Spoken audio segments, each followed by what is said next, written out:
Il est évident que la collecte et le traitement des déchets doivent absolument continuer. Évidemment, et quelles que soient les circonstances, nous nous devons d'être sur le terrain pour accomplir ces missions essentielles. Comme pour chacun d'entre vous, les mesures prises par le gouvernement nous obligent à nous réorganiser avec un seul objectif, tenir bon dans la durée.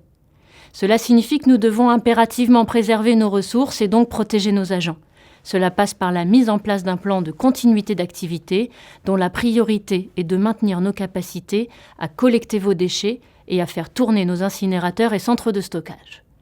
Concrètement, nous avons pris les mesures nécessaires pour limiter au maximum les contacts entre les agents en organisant des rotations pour que les personnels se croisent le moins possible. Par ailleurs, la planification des tournées se fait désormais à distance grâce à nos outils numériques. Concernant la collecte, nous avons mis en place ce qu'on appelle le monoripage, avec une personne dans le camion et une personne sur le marchepied pour ramasser les ordures.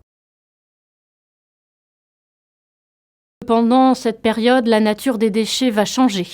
Nous changeons tous nos habitudes et cela finira bien par se voir dans nos poubelles.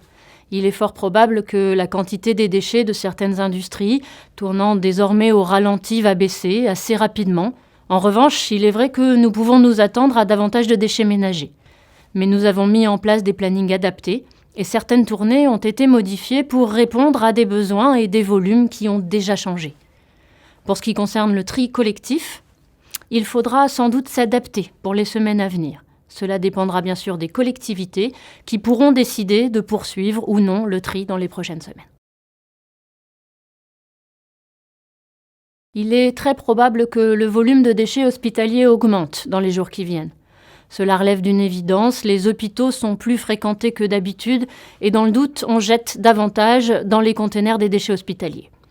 Mais là aussi, rien d'ingérable pour nos services. Et comme pour le reste de nos activités, les femmes et les hommes de Veolia se mobilisent pour vous fournir les services essentiels.